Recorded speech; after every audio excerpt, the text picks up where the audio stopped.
واتخذ مؤذنا، اور مؤذن اسے مقرر کرو کہ لا یأخذ علی آذانہ اجرا، جو اذان دینے پر اجرت وصول نہ کرے، اجرت نہ لے، اس کو اپنا مؤذن کرو۔ اخرجہ الخمسہ وحسنہ الترمذی وصححہ الحاکم، اس کو پانچوں نے روایت کی ہے، یعنی چار وہ بخاری مسلم کے علاوہ پانچوں نے، موطا امام مالک نے، ابن ماجہ، ترمذی، نسائی، ابو داؤد، اور اس کو امام ترمذی نے اس روایت کو حسن کہا ہے، وصححہ الحاکم، اور امام حاکم نے اس روایت کو صحیح کہا ہے۔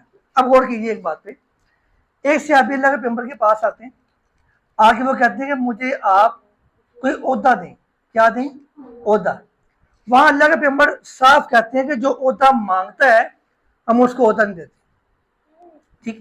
لیکن یہاں ایک صحابی آتا ہے، اس کا مقصد کچھ اور ہے، اس کا مقصد عہدہ نہیں ہے بلکہ امامت ہے۔ وہ کہتے ہیں اللہ کے پیغمبر اجعلنی امام قومی، مجھے آپ میری قوم کا امام بنا دیں۔ اللہ کے پیغمبر نے اسے نہیں رد کیا، امام بننے سے رد نہیں کیا، کیونکہ جو قوم کا امام ہوتا ہے وہ اصل میں ان کا خادم ہوتا ہے، تو امام بننے سے منع نہیں کیا، بلکہ اللہ کے پیغمبر نے منع کیا ہے کس چیز سے کہ آپ مجھ سے عہدہ نہ مانگیں۔ پہلی بات یہ ہوئی کہ یہاں پہ کوئی شخص اگر اپنے لیے امامت مانگتا ہے تو اس کو، اگر وہ اس اہل ہے تو اس کو دے دینی چاہیے۔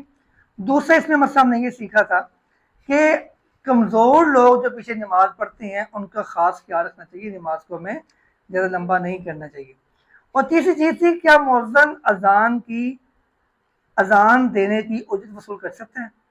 اس حوالے سے ایک روایت مسند حاکم میں ہے کہ صحابی رسول ہے سیدنا ابو حمزہ رضی اللہ تعالیٰ عنہ، وہ فرماتے ہیں میں نے ایک مرتبہ اذان دی، اللہ کے پیغمبر نے میری اذان سنی، اذان سننے کے بعد نبی علیہ السلام نے اپنی خوشی سے مجھے ایک تھیلی دی، اس میں چاندی کے سکے تھے، یعنی پیسے تھے، اللہ کے پیغمبر نے مجھے خوشی سے دی اور میں نے وہ وصول کر لی۔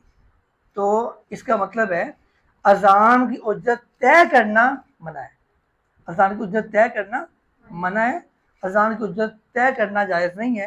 ہاں البتہ اذان کوئی دے، اس کو خوشی کے ساتھ کچھ دیا جائے تو وہ تحفہ قبول کرنے میں ممانعت نہیں ہے۔